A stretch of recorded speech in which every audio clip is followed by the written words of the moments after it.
Surat Al-Ahzab ayat 56.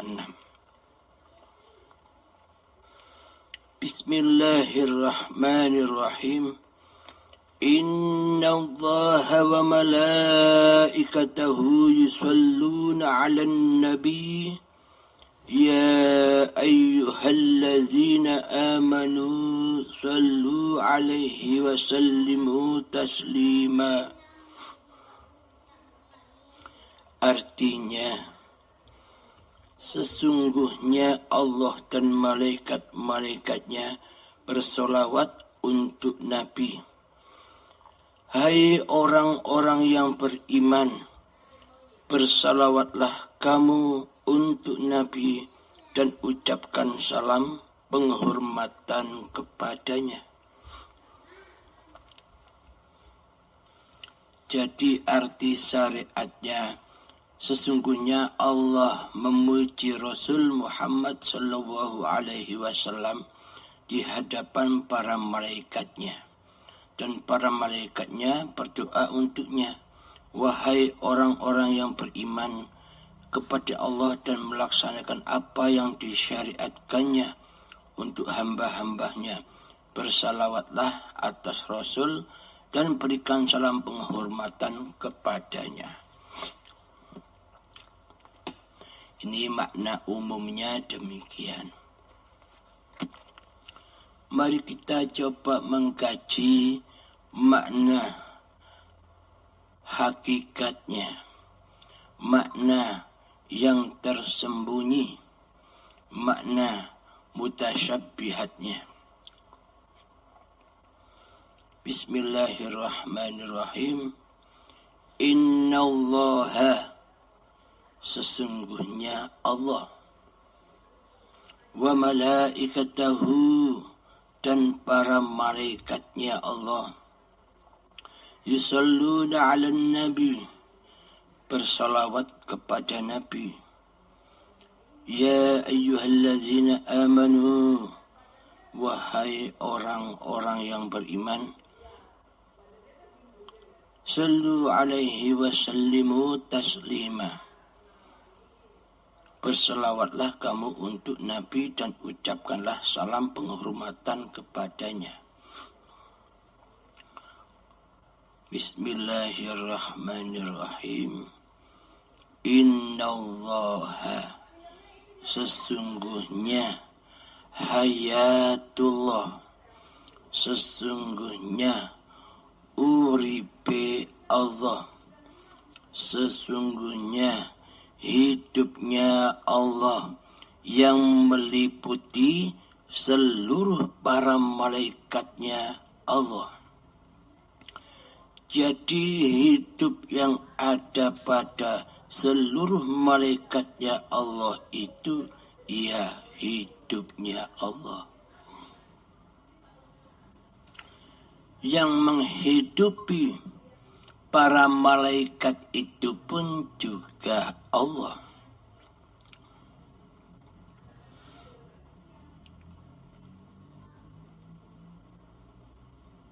Innallaha wa malaikatahu yusalluna 'alan nabi. Dan diciptakanlah Nabi Muhammad atau para nabi itu pun dari Zatullah, dari hidupnya Allah, dari uripe Allah juga. Jadi apa-apa yang tergelar di alam semesta ini, hidup yang ada pada para malaikat, hidup yang ada pada para nabi, hidup yang ada pada para rasul, dan hidup yang ada pada junjungan kita Nabi besar Muhammad sallallahu alaihi wasallam juga hidupnya Allah.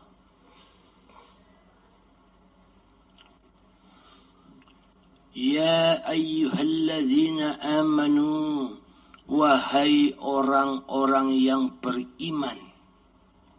Siapakah orang-orang yang beriman itu?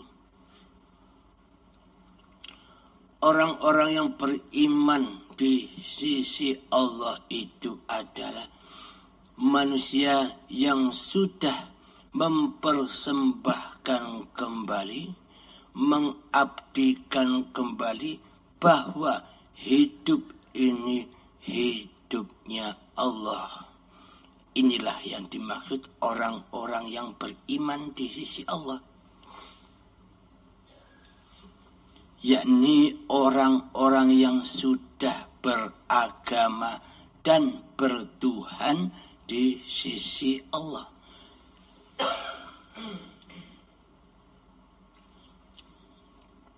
Lalu siapa pula yang dimaksud ya ayyuhalladzina amanu ini di sisi Allah? Wahai orang-orang yang beriman di sisi Allah. Yang dimaksud orang-orang beriman di sisi Allah itu adalah di hatinya sudah tidak merasa wujud diri manusianya. Di hatinya sudah tidak merasa hidup diri manusianya. Di hatinya sudah tak merasa berkuasa diri manusianya.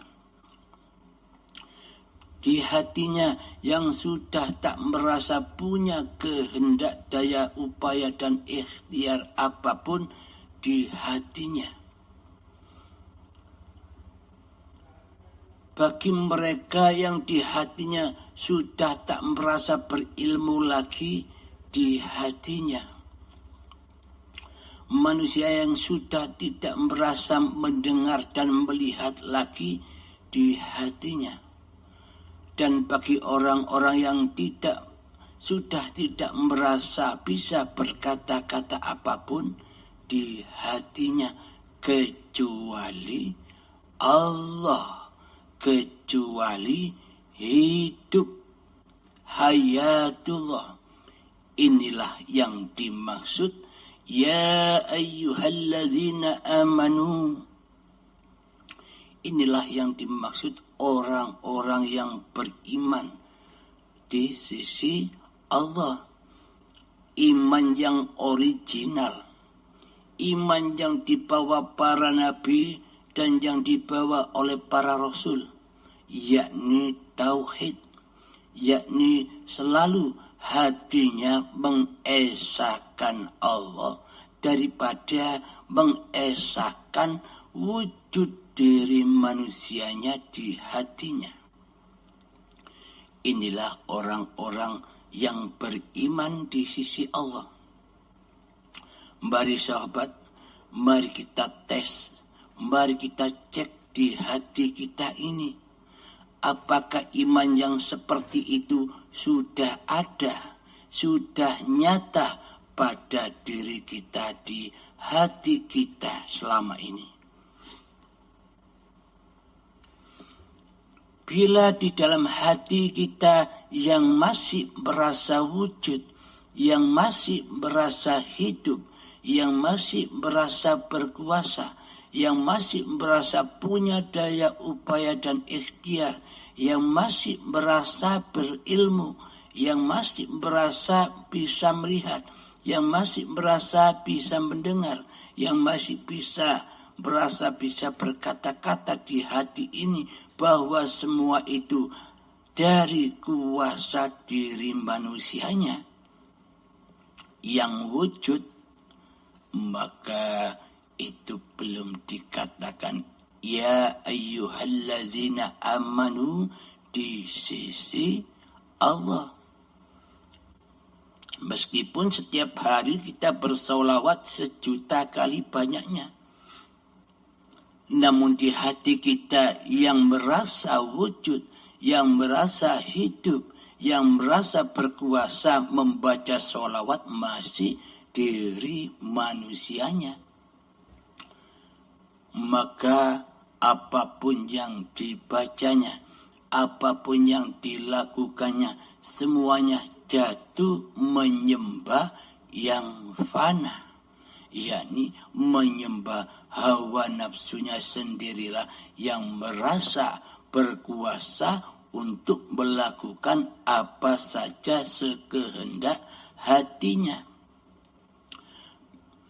Jadi belum kehendak Tuhannya, karena yang ada di hatinya masih wujud diri manusianya yang masih merasa hidup.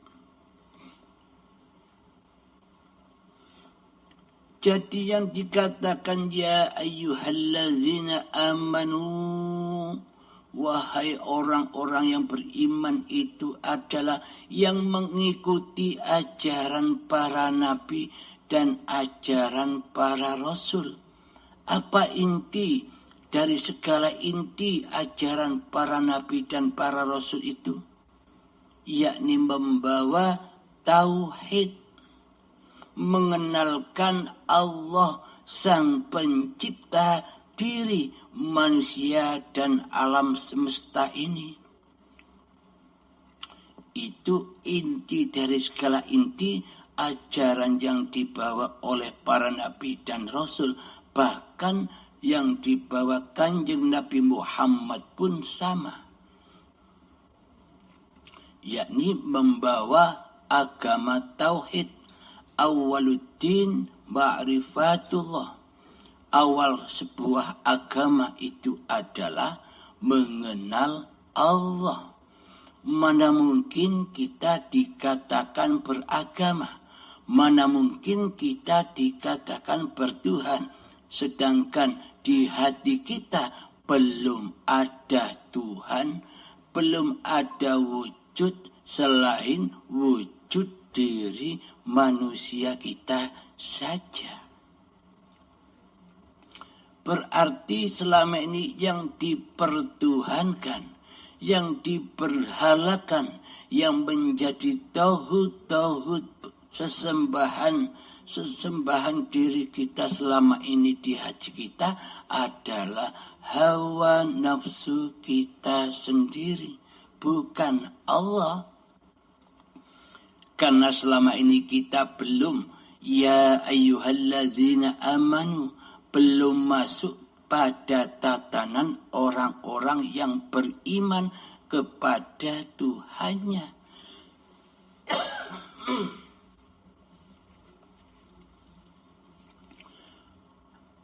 Bagi ya ayyuhalladzina amanu, bagi orang-orang yang beriman itu adalah manusia yang mengikuti aturan-aturan para nabinya dan para rasulnya, yakni hati mentauhidkan Allah, mengadakan Allah, mewujudkan Allah daripada mengadakan dan mewujudkan diri manusianya sendiri di hatinya. Apakah ini yang disebut bertauhid? Apakah ini yang disebut orang-orang yang beriman? Bila di hati kita yang ada masih wujud Abdul Halimnya, wujud nama manusia kita, wujud hidup manusia kita, sementara Allah kita tiadakan di hati kita, sementara Allah kita goibkan di hati kita, sementara Allah kita matikan, tidak kita hidupkan di hati kita selama ini. Apakah itu yang dinamakan sudah beragama dan bertuhan? Kan masih belum beragama dan belum bertuhan. Sementara di hati kita masih kita wujudkan hawa nafsu kita di hati kita daripada Tuhan pencipta diri kita di hati kita. Jadi yang tergolong pada ya ayyuhalladzina amanu, wahai orang-orang yang beriman, Sallu alaihi wa sallimu taslima. Bersalawatlah kamu untuk Nabi dan ucapkanlah salam penghormatan kepadanya. Jadi yang dimaksud sallu, bersalawatlah kalian semua. Jadi ikutilah para nabi dan ikutilah para rasul yang di hatinya selalu mentauhidkan Allah, selalu mewujudkan Allah, selalu menghidupkan Allah, selalu mendaya upayakan dan berikhtiarnya Allah di dalamnya. Jangan kita akui sifat-sifatnya Allah menjadi sifat diri manusia kita. Itulah yang dimaksud sallu alaihi wa sallimu taslima. Jadi untuk menghormati Kanjeng Nabi Muhammad itu ikutlah tauhidnya.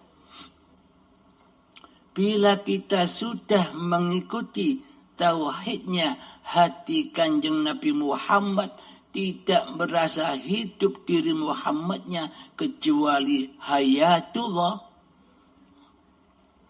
Maka apapun syariat yang dikerjakan pasti menjadi amal yang soleh.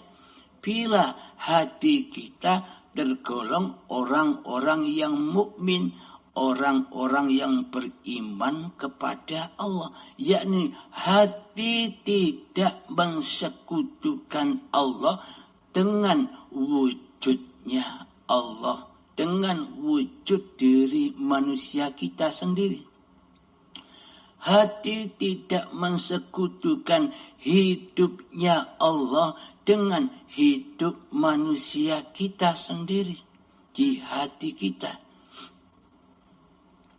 Itulah tanda-tanda orang-orang yang beriman di sisi Allah. Hati selalu nyata bahwa hidup ini Allah. Inilah hati orang-orang mukmin, orang-orang yang beriman di sisi Allah. Alhamdulillahirabbil alamin.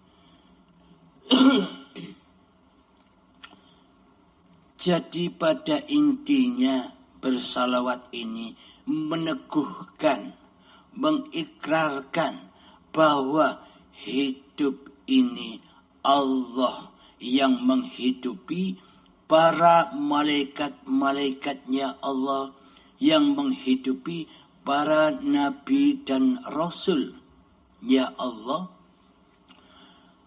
Dan wahai orang-orang yang beriman, lakukanlah juga seperti yang nabimu lakukan, yakni kedudukan hati, kondisi hati, tetapkan bahwa hidup ini Allah yang berkuasa dan menguasai apapun tingkah laku badan kita. Di saat sholat, Allah lah yang berkuasa di dalamnya. Di saat berpuasa, Allah lah yang berkuasa atas diri kita di dalamnya. Ketika naik motor, Allah lah yang menguasakan badan ini naik motor. Ketika memasak di dapur, Allah lah yang berkuasa atas badan ini untuk memasak di dapur. Dan luaskanlah hal yang seperti demikian. Jadi nyatakanlah Allah, jadi nyatakanlah hayatullah lah yang berkuasa atas seluruh tindak lakunya badan ini. Seperti ketika badan ini masih berupa jadi tanah, digerakkan, dikuasakan oleh Allah sehingga tanah ini bisa bergerak, berjalan, berlari menuju tumbuh-tumbuhan, lalu bergerak lagi, digerakkan oleh Allah, disuapi makanan, diminumi. Tanpa suapan dan minuman, akankah cikal bakal badan ini bisa berproses, bisa berkembang, tentu tak akan bisa. Jadi berkembangnya dari proses tanah hingga menjadi sperma, semuanya butuh proses dan makanan serta minuman. Bagaimana Allah cara menyuapi makanan dan minuman ketika badan ini masih dari tanah? Tentunya rahasia Allah, sama halnya rahasia Allah yang sekarang kita rasakan. Seolah-olah selama ini diri kitalah yang makan dan minum. Seolah-olah kitalah yang berjalan dan yang berlari. Seolah-olah kitalah yang sholat dan yang beribadah. Seolah-olah. Tapi sesungguhnya rahasia di balik itu semua, tanpa adanya hayatullah, apakah ada af'al atas badan-badan ini? Jika tanpa Allah, apakah ada sesebutan makan dan minum? Jika tanpa Allah, apakah kita bisa makan dan minum sendiri tanpa hidup? Tanpa hidup, makanan dan minuman tak bakal bisa masuk ke dalam perut kita. Tanpa adanya Allah. Jadi yang memasukkan makanan, yang menyuapi minuman dan makanan, tentunya Allah lah yang Maha Akbar. Tentunya Allah lah yang Maha Pemelihara. Tentulah Allah lah yang Maha menjaga apa yang diciptakannya.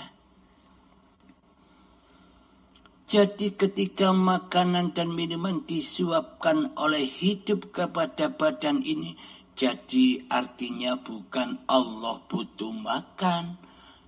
Jadi artinya bukan Allah butuh minum. Ini bagi pengertian manusia yang gagal paham. Kalau hidup itu Allah, ya makan berarti Allah. Kalau hidup ini Allah, berarti yang minum itu Allah. Ini pengertian manusia yang gagal paham, yang baru paham tentang ketuhanan. Jadi sebenarnya yang makan dan minum itu ya badan-badan manusianya. Karena badan-badan manusia itu tanpa makan dan minum tidak akan berproses, tidak akan bisa hidup. Dengan hidupnya Allah lah yang menghidupi manusia. Allah menyuapkan makanan dan minuman. Allah pula yang memasukkan makanan dan minuman kepada perutnya sampai kepada pencernaannya. Tanpa adanya hidup, tanpa adanya Allah, mana mungkin bisa makanan dan minuman itu masuk ke dalam perut kita. Dengan adanya hiduplah, dengan adanya sang pencipta badan inilah, maka makanan dan minuman itu masuk ke dalam pencernaan kita. Allah pula yang memilah-milah. Allah pula yang memilah-milah syaripati makanan dan minuman itu sehingga menjadi darah, sehingga menjadi daging, sehingga menjadi energi kekuatan, sehingga menjadi vitamin dan kotoran. Siapa yang memelihara, yang mengatur di dalam tubuh kita? Apakah kita sendiri? Inilah bukti bahwa hidup dan badan ini bukan milik kita. Kita jangan mengaku-aku di dalam hati kita bahwa ini hidupku, bahwa badan ini badanku. Jika kita mengaku-ngaku bahwa ini hidupku, ini badanku, inilah manusia-manusia yang di luar iman kepada Allah, yang mengimani bahwa dirinya lah yang menjadi Tuhan, yang menjadi pengatur badan-badannya, sok mengatur, sok jadi Tuhan. Seperti yang kita alami selama ini sebelum kita mengenal Allah.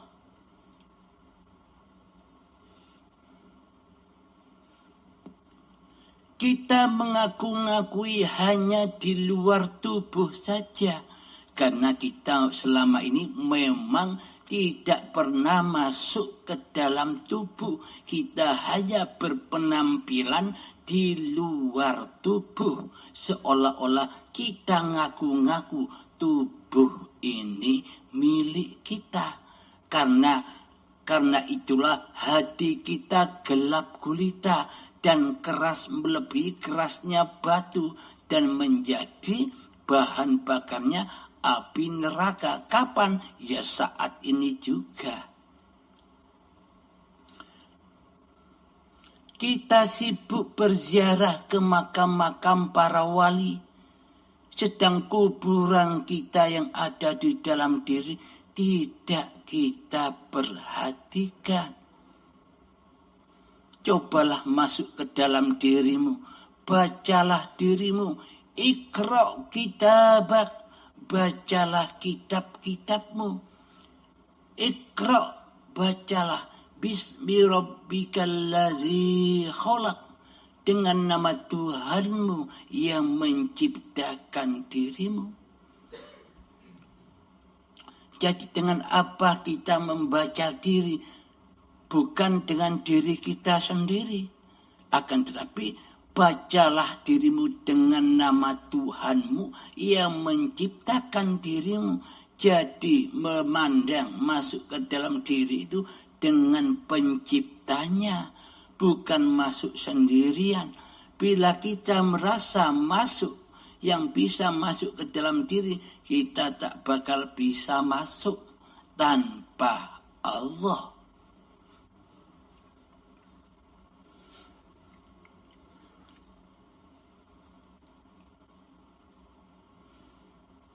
Inilah bukti-bukti iman kepada Allah. Jadi tidak mengaku-aku bahwa hidup ini hidupnya manusia, bahwa badan ini bukan badannya manusia. Sesebutan tentang nama manusia kan adanya ketika kita masih hidup. Semua itu hanya sesebutan saja. Maka dari itu bersolawatlah kepada Nabi Muhammad sallallahu alaihi wasallam sebagaimana Allah dan para malaikat bersolawat kepadanya. Maknanya yakni hidupnya Allah itu, hayatullah itu meliputi para malaikat dan para nabi-nabi serta para rasulnya, yakni hidupnya Allah meliputi seluruh manusia yang diciptakan oleh Allah.